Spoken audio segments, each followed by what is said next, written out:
Hey, Lee. Whoops.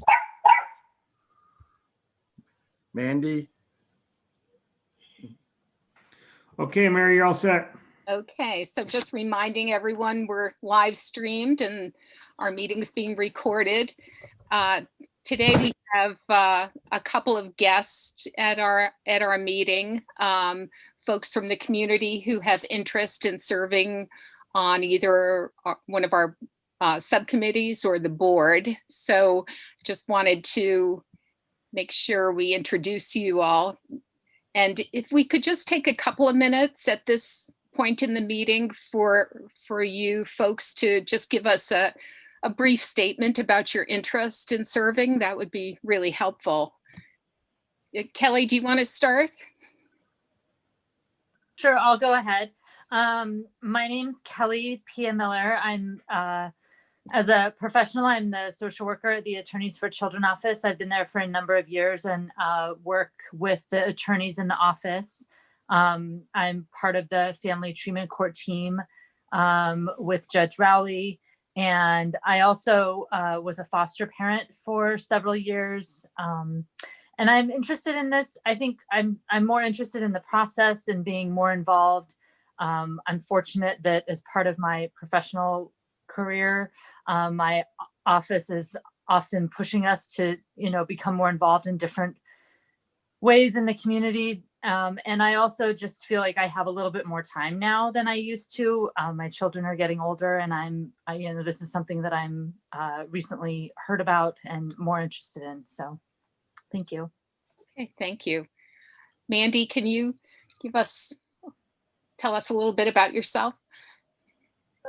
Yeah, I heard about this through Lee Ellen Marvin, and I'm an artist, and I'm highly passionate in working with art to advocate for mental issues. And I also have experience as a person with mental health issues and adoption issues and LGBTQ issues and addiction issues. So I've been on the inside of services in Tompkins County, and I've seen, I guess I know it's really helped me and other people I know.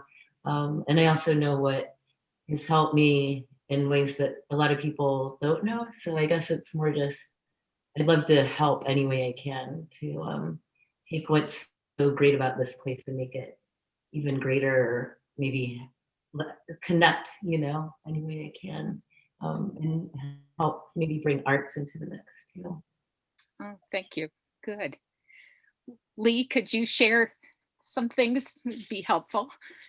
Yes, I'm actually a school psychologist. I work in a city school district outside of the county, but I've become a resident of Ithaca within the past year, and my husband and I, we pastor a small church in the community, but we also are part of this foundation where we provide a sober living program, or housing, recovery residence is what we call it. And really what we're trying to do is help kind of make a connection between the community and individuals who need help in recovery. And I'm really speaking in terms of substance use, and trying to also find funding sources. I know this is something that's kind of difficult in New York State to obtain. So I'm really just interested in being part of this community with you all to network and to kind of join forces of how we can help our local folks obtain high quality and safe recovery within our community. Okay, well, thank you for all of you for sharing that. We've learned over time that it's really helpful to have folks who are interested in serving attend meetings and get a better sense of what we do in our meetings. So thanks for coming and joining us for this meeting. So our committee, our nominating committee, will certainly be in touch just to follow up on where things stand in the near future. I also wanted to mention that Jessica Jansen's here from CARS. we asked if she could join our meeting and update us on what's been happening at CARS, especially during the pandemic. So we'll welcome Jessica, and we'll hear from you a little later in the agenda then. Thanks. Good. Just getting to our agenda, we need to approve our October minutes. Can I have a motion for that, Tom? And a second, Sheila? Sure, second. Okay. Any discussion about them? All in favor of accepting them? Okay, that looks unanimous. Thank you. Great. Just as, Mary, just real quick, could you ask if anyone's opposed? Because not everyone has their camera on. oh, true. Okay. Anyone opposed? It looks okay. Thank you. All right, moving on in the agenda, the chair's report. The only thing that I would follow up on, last month we had an extensive discussion about some concerns about the county budget potentially not including the outreach worker through Family and Children's. And we're happy to let you know that that has been included in the budget at this point. So we're glad to continue to have that really valuable service. That'll be helpful, and I appreciate Shauna keeping us up on that development. It's been great. All right, subcommittee reports. Larry, do you want to start on the mental health subcommittee? What's been happening? Sure. Actually, I wanted to say one thing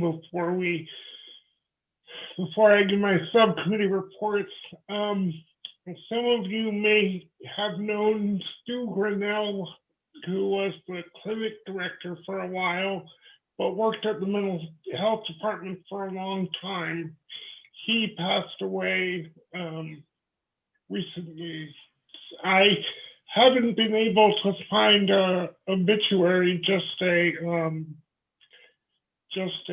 announcement of his death in the Ithaca Journal. But I thought it would be important to recognize that a previous employee who gave a lot to the department during his time here has passed. Yeah, thank you. Yes, Yep. thanks for letting me know.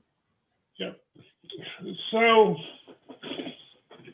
at the October Mental Health Subcommittee, we had a continuing discussion with Jana Thibodeau about the sort of thinking behind the incident review process and committee, and also talked about more in depth about what that process is like and what it involves. So I feel like the subcommittee has a really good, solid sense of how it functions and its purpose. So that felt good. And we had, oh no, now it's fleeing out of my mind. We had another presenter. Does anyone remember who we had at the October meeting besides Jana? From Pros, I believe. Yeah. Oh, Heather Sanford. Oh, she'll be mad at me that I forgot to. Don't tell anybody. It's not like this is a public meeting or anything, right? So anyway, Heather updated us about how Pros functioned during the beginning of the epidemic and is functioning now. She feels like one of the things she said is that people are really using the telehealth connection that they can have. And some people... Larry, I don't mean to interrupt you, but since we've got some new people who may not be aware of the acronyms, you might just give 2 sentences on what PROS is. Yeah, so PROS is personalized recovery-oriented services. It replaced what used to be called the Continuing Day Treatment Program, and its goals are to help people.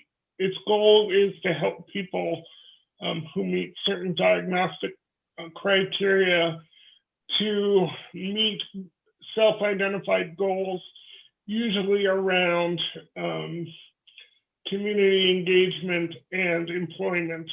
And they do that by using a curriculum that's developed both at the state level and locally to teach people skills and help them connect to the resources that they need.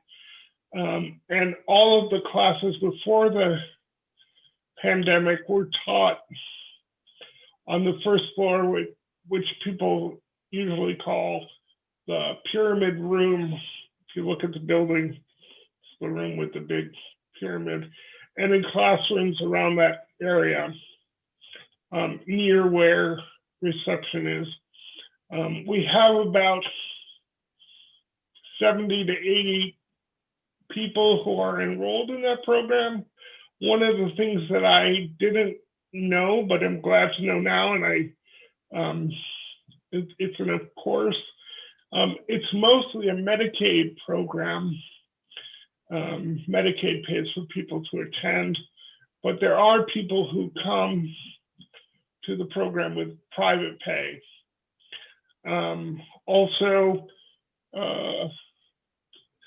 So Heather is pleased with how it continues to go. She's a little disappointed that more people haven't been taking advantage of the in-person connection, but people are still connecting to the PROS program. And I was also interested to know that a number of the referrals do come from outside providers, particularly therapists in private practice. Oh, and just to announce that our next meeting is on November 17th. We usually meet from we always meet from 1 to 2:30. And this month we are having representatives from the 3 colleges, Cornell, TC3, and Ithaca College, come and present about the services they provide, gaps they see, and unmet needs, and to talk about ways that we can work collaboratively to meet the needs of the students. Cornell and TC3 have confirmed that they'll be coming. I'm still working on Ithaca College. If anyone has a colleague or a connection to the counseling center, I found a connection, but if you have another connection, please send it to my email so I can nail this down. Anyway, you're all invited, because I think any discussions we have about the colleges are really important. And since we'll have all of the representatives in the room, it would be a great opportunity for all of us to listen. Thanks. Oh, any questions? I'm muted. Could the link for that meeting be sent to the whole board so that we can access it? Yeah, Karen, can you please just send the announcement to all of the board members? Will. Great, thank you. Okay, thanks, Larry. Yep. Tom, do you want to go next? Sure. Excuse me. I have a bad throat today, so I'm going to sound a little funny, but I'll carry on. The October meeting, we had Robert Scott from CPEP, which is the Cornell University Prisoner Education Program. And their program services does educational work for prisoners in Auburn, Cayuga, Five Points, and Elmira. And they can earn degrees, associates, and I think they can go on and get a bachelor's too. And it's great for them because it is a program where they have a possibility of great success after they've been released from prison. Whereas in the past, it was, $5, a pat on the back and say, have a nice day, and off they went, and it didn't work that well. Anyway, the other speaker we had was Cody from Cortland, and that's the mobile unit that services both Cortland and as far north as Herkimer. November, we were supposed to meet on November 11th, which we're not meeting that day because it's a holiday and the speakers were out of town. So that didn't work out. So we postponed that meeting to the 18th, and we'll have a general discussion and some problem solving that day. The December meeting is planned, and we have speakers. Dan Cornell from Tompkins County Probation will be there to discuss the program they have and referrals from the agencies, how they're handled, how they're processed, and the follow-up that probation does for all the clients that they have. The other speaker will be Jerry Dietz, who's a local realtor who has a variety of properties under his management. He will speak to us about housing and the problems of housing cost and transportation to housing and that sort of thing. And these issues that we're looking at are part of our issues of concern that we've been addressing for the last several months, and having to do with the issues that are prevalent and problematic for those people who are in recovery or in anticipating being in recovery and trying to survive and to not relapse. So they need all kinds of support. And the people on the committee can bring their expertise to these problems and help these people remain in recovery. And that's about it. If somebody has a question. Thank you. Okay, thanks, Tom. I know Elise couldn't be here tonight. I don't know, Sheila, if you have any information. Sure. It was actually a brief meeting. We met October 13th, and as usual, we get updates from the various providers. And they talked about the resumption of programs and services, told us where they were at and continuing challenges. So that was pretty much it. Just one thing we did, we were able to, we reached out to my successor as Director of Special Education at the Ithaca City School District, Jennifer Gondak, and I spoke with her and asked her if she would be interested in joining us as a non-member to give us updates around, students with disabilities at the district, and she was very happy to join us. So we're looking forward to having her at our next meeting, which is going to be next week. Okay. Any questions for Sheila? All right. Thank you all. Frank, do you want to give us an update, a report? Sure, thanks, Mary. A couple of things. Deputy Mental Health Commissioner interviews are scheduled for this Friday. So we've got a handful of candidates that we're going to be interviewing for that position. So that's good news. Budget, Mary touched a bit on, I think, the county budget. Pieces of interest, the community outreach worker, obviously, we were happy to see reinstated. The legislature did also reinstate some cuts to the public health department as well, because we made the decision on divesting from home care. There really weren't other cuts in the mental health budget. So all in all, from a county perspective, I think things went as well as we could have hoped.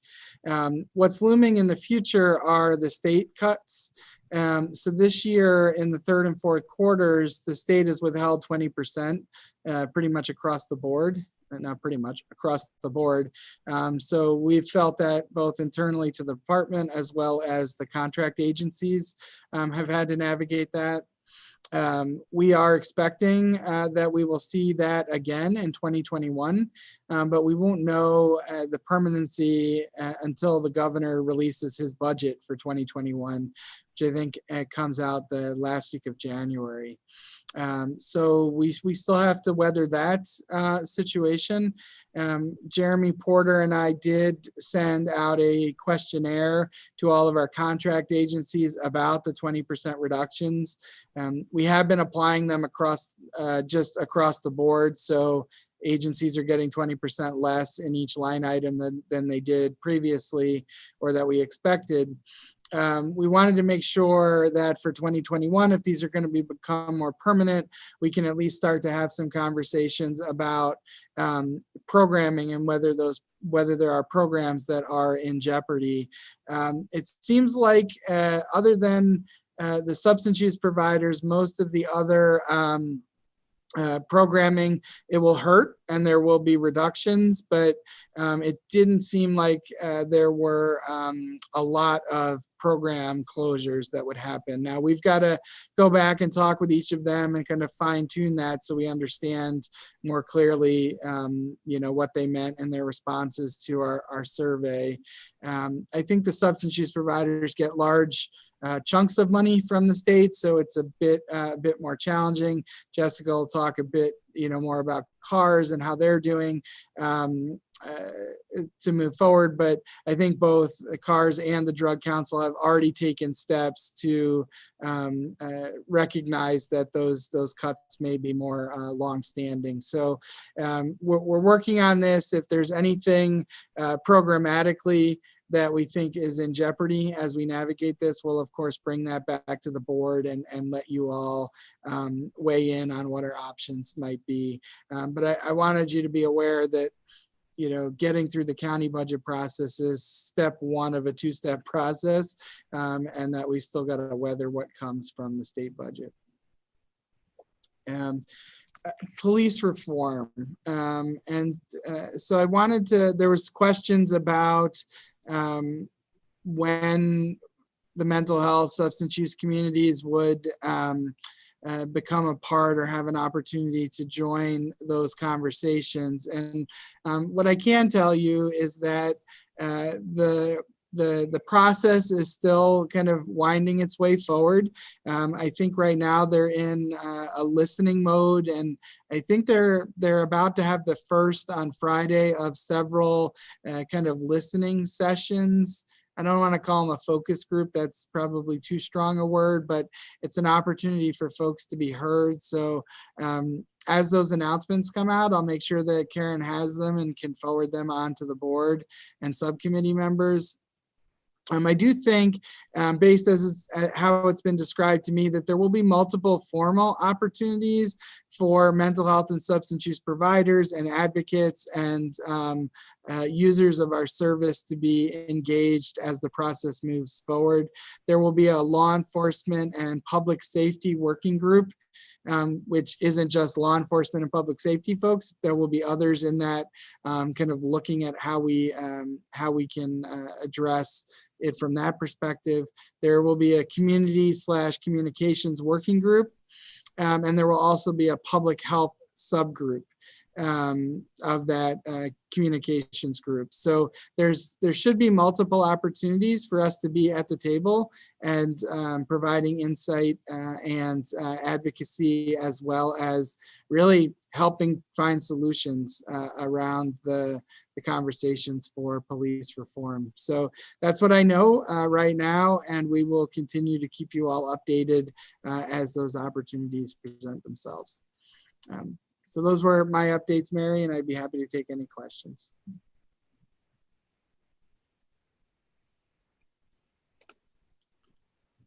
Larry, I guess, Larry? So not questions. I just wanted to say how much I appreciated seeing Susan Spicer on the Human Rights Commission, Health Department, Mental Health Department presentation the other day. I thought she did a really excellent job, both in terms of talking about what the mental health department is trying to do, but also giving people an image of how to think about the stress that people are under. Basically, she said, think about it as a ruler, that there are people who are kind of like the Dalai Lama and nothing ever bothers them and they have a process for dealing with stress, up to people who, you know, have really difficult mental health and substance abuse and other challenges. I can't believe I said that. Other disabilities, and you know, how they're doing, and then everybody else in between. And we're all on this spectrum of ways that everybody is responding to the COVID-19 pandemic. I thought that was a really helpful way to think about it, because it says that everybody, no matter who we are and no matter what major or minor challenges and problems we might have in our lives, we're all, you know, we're all somewhere. So I just really am glad that the Mental Health and Public Health Department are working with the Human Rights Commission to do these presentations, because I think they've been really helpful. And if you want to see it, just go to YouTube, type in Tompkins County, and it will take you right to it. But I was particularly impressed by Susan's work. Susan Spicer is she's the clinic director. She's the interim clinic director at the moment. Yeah, interim clinical director, and she's been with the department for, I was surprised, she said about 20 years. I thought, oh my God, it's much longer than that. It seems like she's been here for a really long time. But she gave a great talk, and I really appreciated it. I'll pass that along. Thanks, Larry. Yep. Other questions for Frank? Frank, is there anything about COVID you'd want to? Oh. Sorry. That's all right. Yeah, I mean, I think folks have been watching what's happening, and there's increasing cases around the country, increasing cases in the counties around us. We have been seeing some increasing numbers as well. The last few days have been good, so you know, knock on wood, we'll consider that we'll continue that positive trend. We are seeing community spread, meaning we're unable to identify the source of exposure in about half of the people, half of the cases that we're finding. So that just, you know, demonstrates how important it is for us to continue to follow the guidance, which hasn't changed. And I've been saying ad nauseum, you know, wear your masks, have good hygiene, keep social distance, 6 feet of separation, and reduce densities. So, you know, we just keep continuing with that message.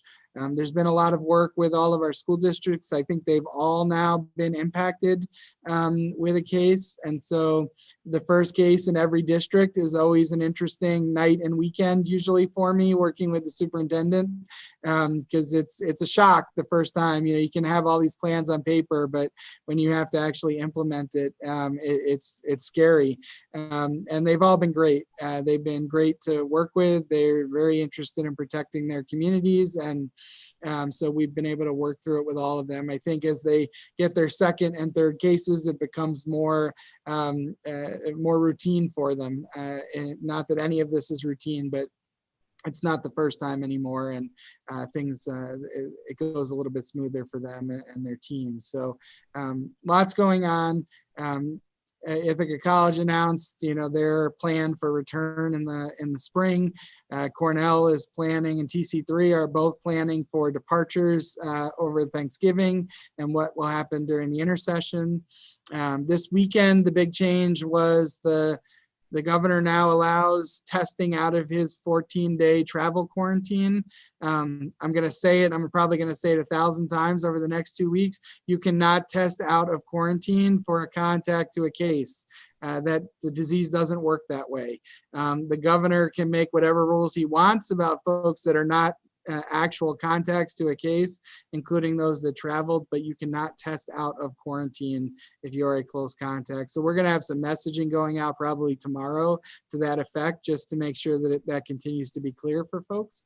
But logistically, that helps our higher ed folks with return in the spring.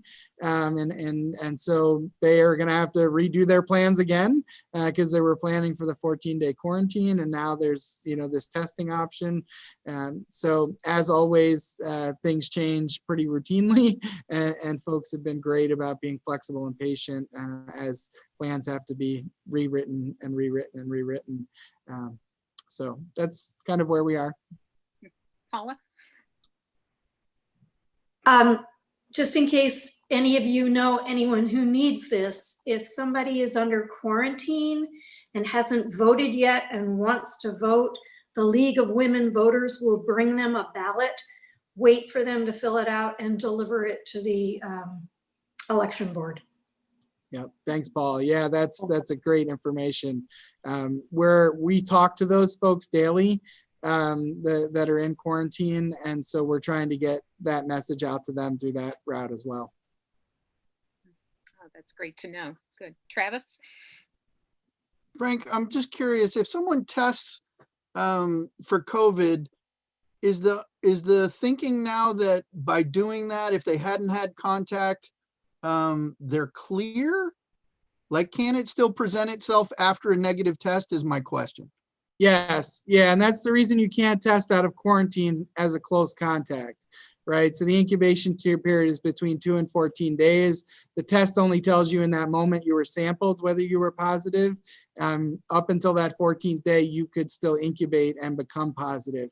So as a close contact, you are under my legal order to be in quarantine, and testing can't get you out of that.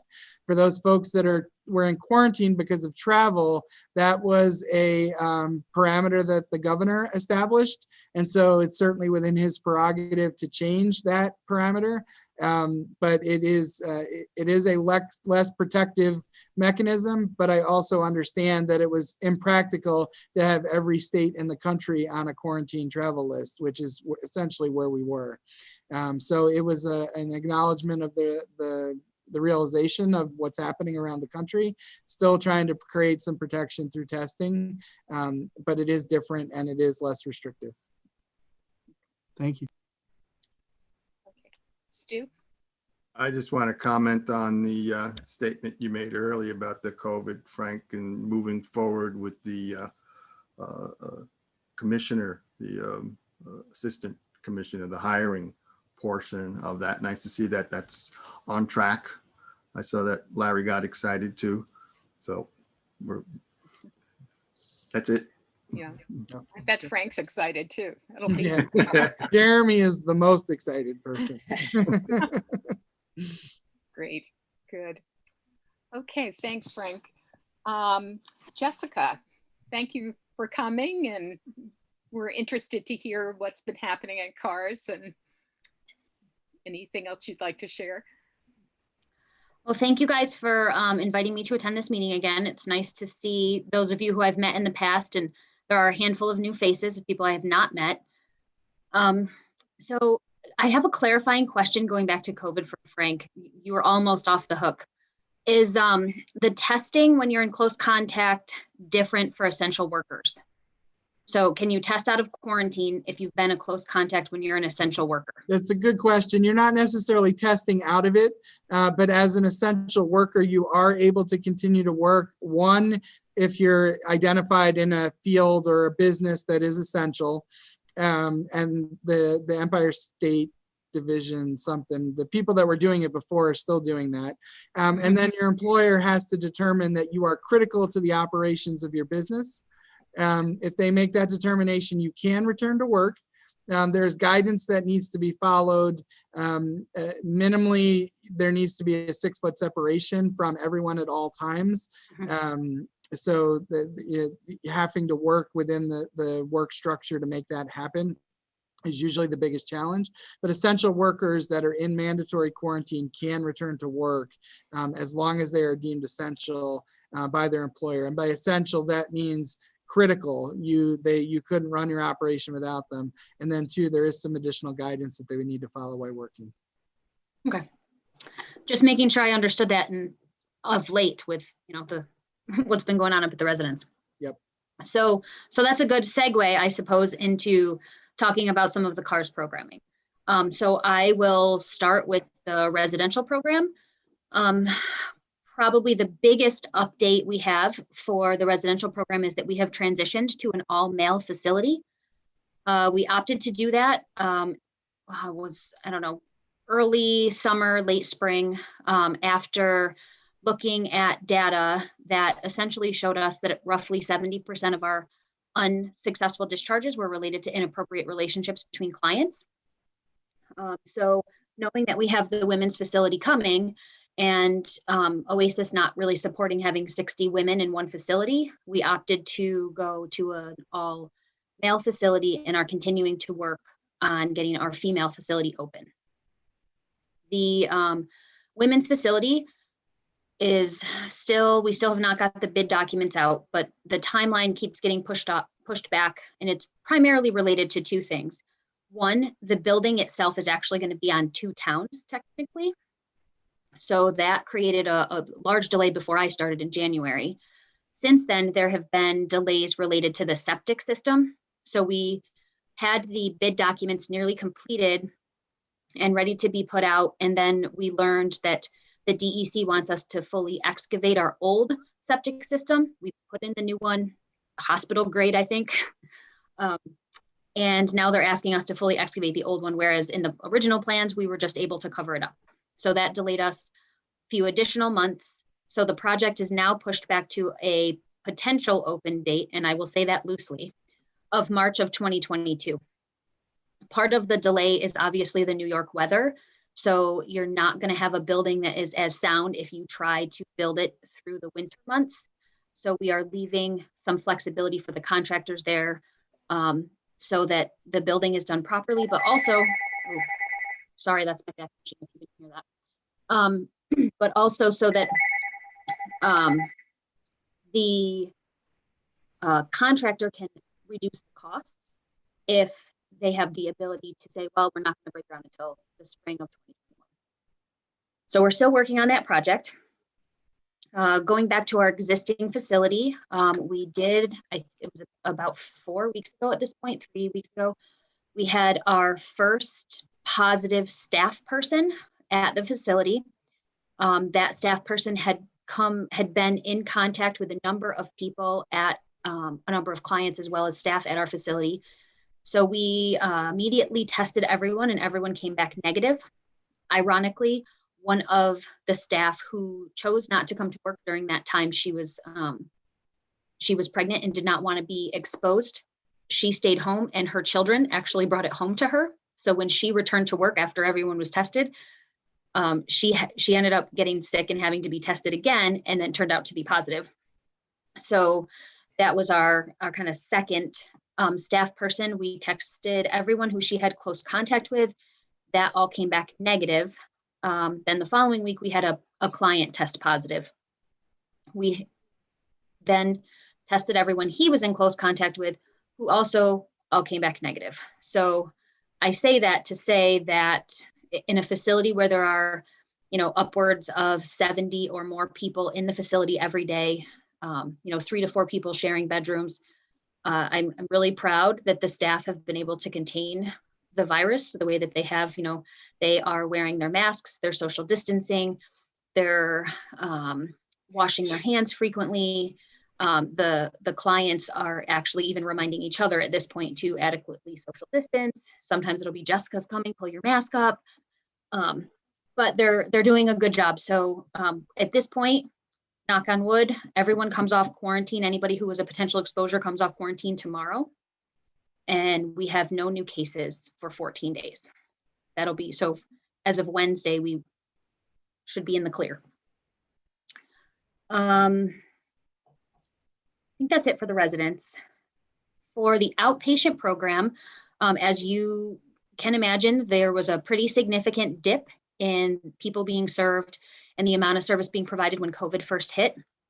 However, we have seen not only the number of patients we're serving increase, but also the amount of service we're providing. So if you go and you look at what we were doing in March versus what we're doing right now, we are actually doing more now than we were in March. I think some of that is related to the flexibility that the telehealth has provided and some of the regulatory relief, where if we have somebody who just needs a 10-minute conversation, we can do that now and still bill for it. We would do it before, we just couldn't count it. So that's really helpful, but we are serving about 240 clients out of that program at this point. We are offering in-person as well as virtual and what we're calling our hybrid group model, where we can allow some people to participate who choose to be in person, and then engage with the screen with people who are participating via Zoom or whatever makes them more comfortable. We have identified, what we did is we did some measurements and identified different rooms where we could adequately social distance. And that's how we're doing some in-person services. We also could never really close because of the opioid treatment program, which I'll get to in a minute. So we had to very quickly make sure that we were creating a safe environment for the clients to come into, because we had to continue to dose for methadone. So transitioning to OTP, we are serving upwards of 70 patients in that program right now. Many of them are new. We've seen a very recent spike, I would say within the last month or so, in the number of clients that are coming into the OTP program. We were doing, maybe 1 or 2 new admissions every week or two for quite a while. And we're doing 3, we actually had a week where there were 6 new patients that came into the program. So that's growing pretty quickly all of a sudden. We're approved to serve up to 100 patients in that program right now. So we will probably go back and ask to increase that soon so that we don't get to a place where we have a waiting list. That's not something you want to have a waiting list for. But we have to make sure that we can have adequate medical staff. So we have adequate nurses and counselors. The bigger concern is prescribers. And so we've applied for our nurse practitioner to get the waiver to prescribe methadone, and we're still working with OASIS on that. I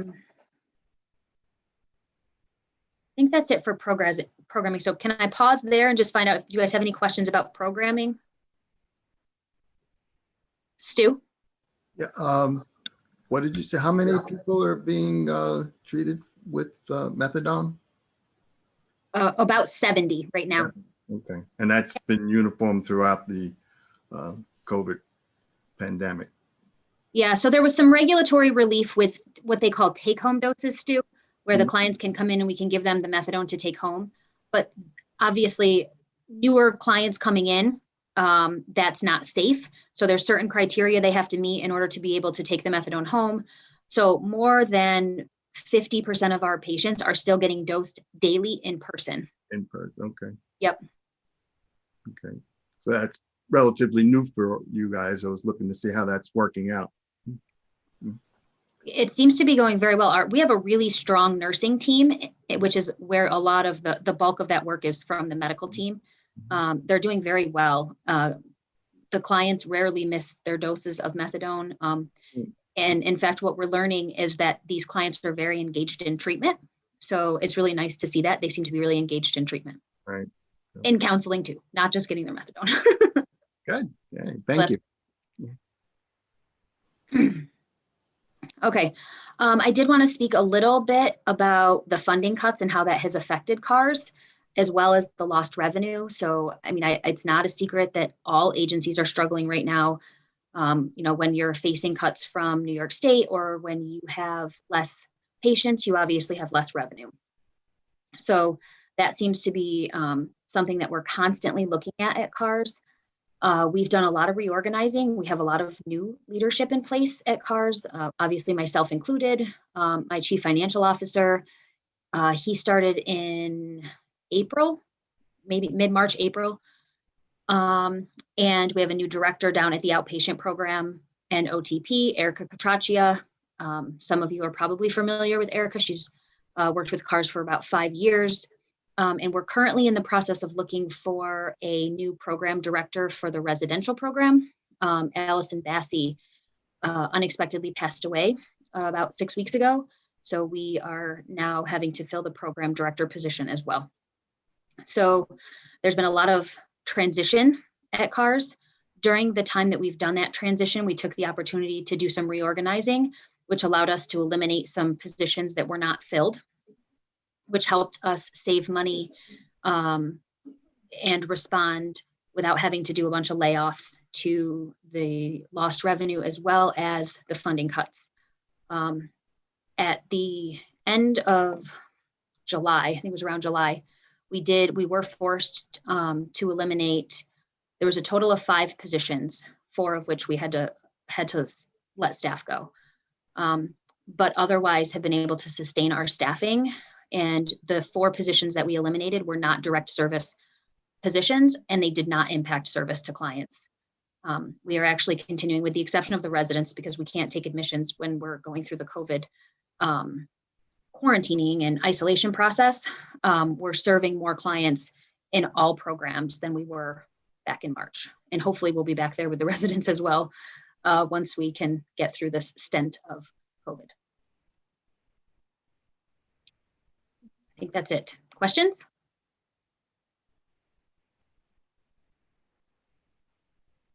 All right. Thank you. That was really informative. I really appreciate that. Thank you, guys. Yeah, thank you for coming. Great. All right.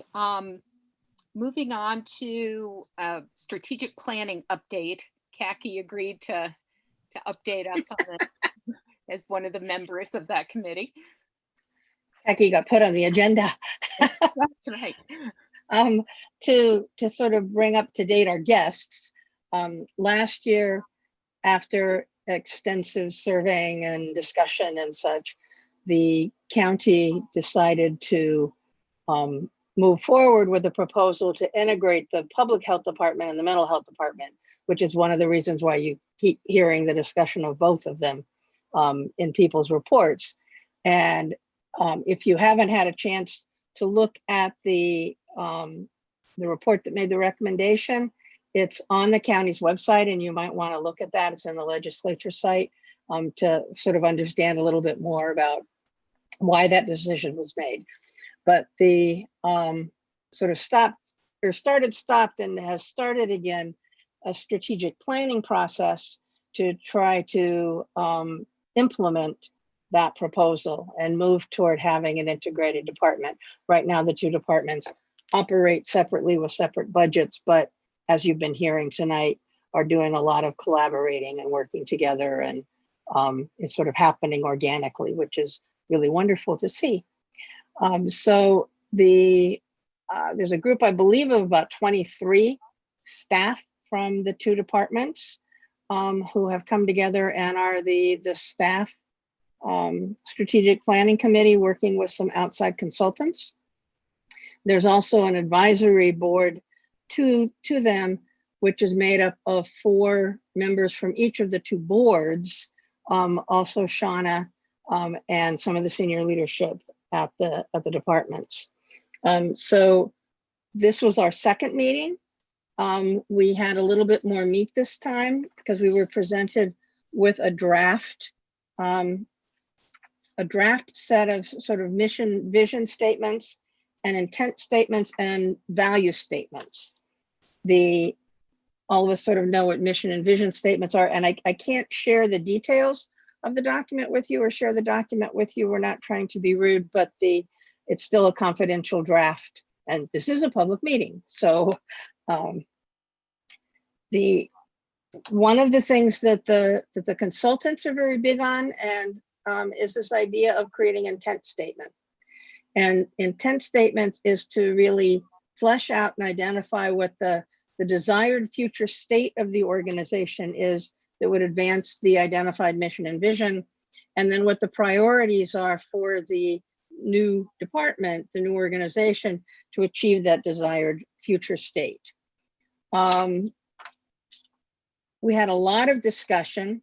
I'd say it was sort of equally between mental health and public health board members about details within the proposed statements, also language, and looking at language and how words are interpreted by all the various many different stakeholder groups, not just the two boards, not just staff, but also clients, the community, everyone that might be reading it. One of the things that I was struck by that the consultants noted was when they were talking about understanding from staff perspectives and talking about language and things, was that they identified that from the staff survey that was done actually almost a year ago, I guess now, or near to the beginning of the year, it was the mental health staff that seemed to have a lot better understanding of really what the interrelationship was of the social determinants of health in terms of meeting the needs of their clients.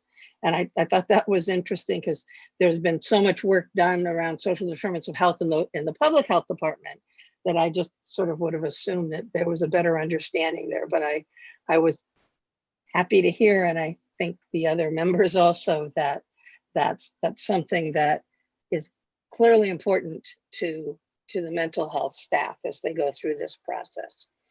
A lot of active, thoughtful conversation. As I said, a lot of sort of parsing of words and what did words mean and things. We had a lot of conversation when we got to the question of values. The intent is to create a values-based culture and really identify, what would that organization look like so that they can achieve, or what are the values that the organization has to have in order to achieve that intent. And then they're working very hard on identifying what are the behaviors that they're going to see, that we're going to see, that the community is going to see, that the client's going to see, that shows that they're really living those values. And I'm glad to see you shaking your head, Frank. That's hard. But that really, when you get down into accountability, is the bottom line, and so that everybody knows that you're really achieving what you're hoping to achieve. Which brings me to sort of the piece that involves this group. And it was Mary that brought up the question at our meeting. And I think it's a really important one. And that's that once there's these documents been completed and all these things have been identified and they've developed kind of an accountability system, it's how do the boards engage to both support the organization in trying to achieve the goals that they're establishing, but also how do we hold ourselves accountable, as well as holding the staff accountable, obviously. But as a board, how do we fit in that? How do we live those values? How do we show support for the staff? So I'm going to hand it back to Mary, unless there are questions, for her to kind of tease out that conversation a little bit, because I think that's an important one for us to start thinking about. Mm-hmm. Thanks, Kathy. Are there questions or anything else anybody else on that advisory committee wanted to note? Larry, Jan? Okay. Okay. Yeah, I think Kaki said it well. For this to be meaningful, I think we need to be thinking about what does it all mean for us as a board. Particularly the values section struck me, that if the staff group agrees that this is the values that they want to see in their culture, I believe that our board should also reflect that, and I believe it also supports them in achieving that to the fullest extent. So when the time comes, when it's ready for more open conversation here at the board, I would hope that we could spend some time looking at that and seeing how we feel about it. Is there anything that feels incongruous with the way we want to work? But I really think it has a lot of value as a message to the staff and to the whole merger initiative for probably both boards to consider adopting these as the way we want to be working too. Sheila? What's the time frame for us to be able to see the values, the mission values statements? I know there's one more meeting in December where we're going to be teasing out whatever further work the staff group does. But I don't know, Frank, is there a particular end date here? Yeah, so breaking news for those that are participating on the advisory committee, we're going to try to schedule another one before the one in December. Because you got, from my understanding, you guys had some great conversation, and really, I think Kaki said there's finally some meat to dig into, and we want to make sure that there's more time to kind of work through some of that. And we dug into it. Yes, yeah. The Batiste group, the consultant, said the one thing we don't have to worry about is our board and staff being shy. We knew that going in, and we warned them. So we do appreciate everybody being so engaged. But I think likely within the next few weeks, that document will be in a more ready to share format for the larger group.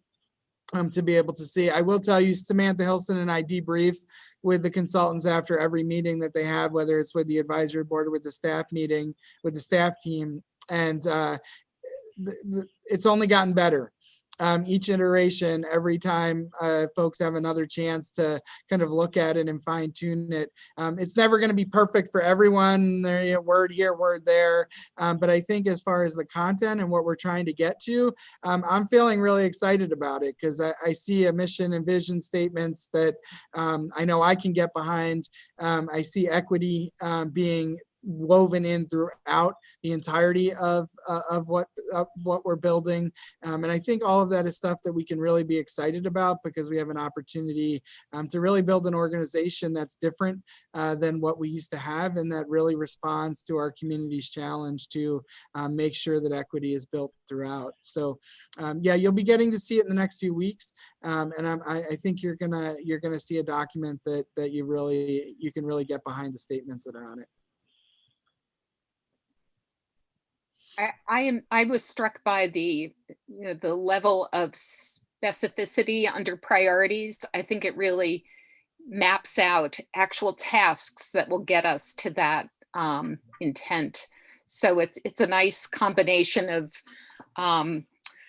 some theoretical visions of where we want to be, but then gets very concrete too. So that's helpful.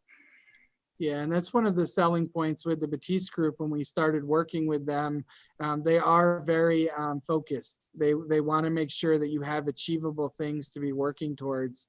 Aspirational, but achievable as well. And I think the values, as you and Kaki were speaking to, Mary, the one thing that I really like about this process is we're not just identifying values, we're identifying the behaviors that we can use to describe how we are implementing those values, right? How do we hold each other accountable? They're not just words that we hang on a wall. We actually know what it'll look like if we're living out those values. And so staff have been great about working through that and talking with each other and helping us kind of flush that out a bit. So they won't just be words hanging on a wall. They will be behaviors that we know we should be looking for in ourselves and in each other. Mm-hmm. Yeah, so go ahead, Jan. Sorry, mine's just a logistical question. They'll be sending a doodle poll soon for the next meeting, I assume, from what you said. Yeah, I would imagine probably tomorrow you'll get something from them about trying to schedule another date. Okay, thanks. Okay. So I do think once we you all have had a chance to look at that, we can think about a conversation about how do we want to adopt that in the way we function as a group. I think it would be an important thing to think about, and certainly supportive of the goals that are in that statement, and for the staff too. So Larry had his hand up, Mary. Larry.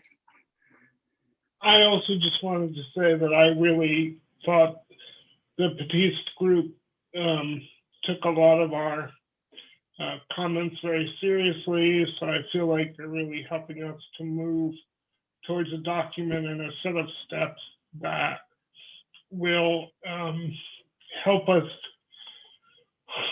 guide this huge thing that we're about to do. I have to stop thinking of it as mushing the two departments together, because partly a good planning document will help us not to just go. And I can say that I think there'll be lots of opportunities for other people to give input. And I think the document is a flexible thing until it gets accepted by whomever it is that it gets accepted by. But I was impressed by the amount of feedback that consultants were able to take in. Because sometimes consultants get really wedded to what they think needs to be in place.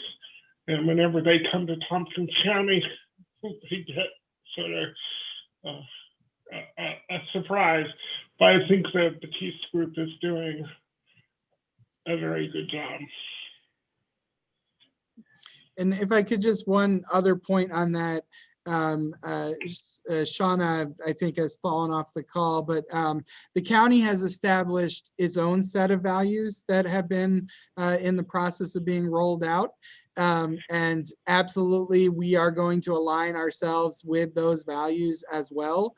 But we definitely feel like for our strategic plan, we wanted to dig a little bit deeper into what values matter most for us, understanding that, of course, we always need to align with anything that the county establishes as well. So I think, and having seen both, I think they do align well, and certainly we could get behind any and all of them. But we definitely feel strongly that we wanted to dig a little deeper for our plan to establish those values and behaviors that go along with those values in a more fine point than the counties. So we are working, those will be aligned. They're very much a part of us and who we are. So I don't want anyone to think that we're ignoring those or not including them or not, accepting them. We absolutely are, and they will be, part of our broader plan.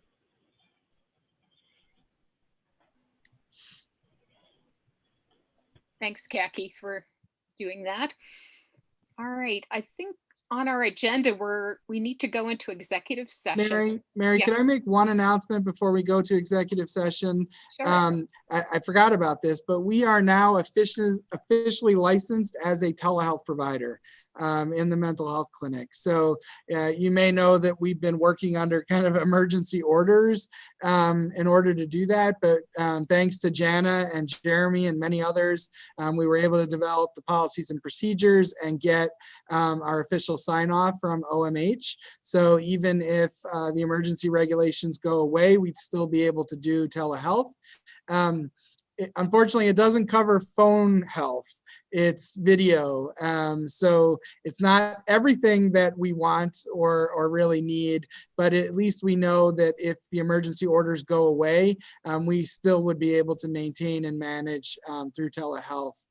By the way, those orders are scheduled to expire tomorrow, and we haven't heard that they're going to be renewed. I expect they will be, but the governor generally does it at midnight the day that they expire without notice to us. So we get into this anxious waiting game every 30 days for the renewal. But either way, we are now a licensed telemedicine provider. Great. Good. Was that on your initiative, or did they just sort of go, hey, they're doing a good job, so we'll let them keep? Larry. No, that was on our initiative. We had actually started the process before COVID. We were looking into it mainly because Dr. Miller was moving to Texas and we wanted to continue to engage with her. So we had started it. It kind of got put on hold as everything went haywire and the emergency orders came in place. But throughout the summer, Jana, Jeremy, and others had continued to work on developing the policies and procedures. We submitted the application for the update of our license, and then it came through. Congratulations.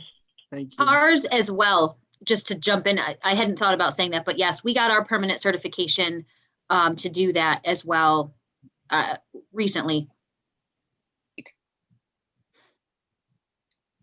Okay, any last comments before we go into executive session? Okay. Well, I wanted to thank our guests for coming today. We really appreciated having you here, and thank you again, Jessica, for filling us in on CARS. So at this point, if you're not a member of the board, we would ask that you leave the meeting and we will go forward. But thank you very much for coming. Okay. Good night, everybody. Yeah, thank you. Thanks. Mary, while folks are leaving, we do need a motion to go into executive session. Yes, can I have a motion for that? Tom, in a second. Paula? Okay, all in favor of going into executive session? Okay. Before we go, I have a thing I'd like to say, which is, as we're going through the process of appointing people to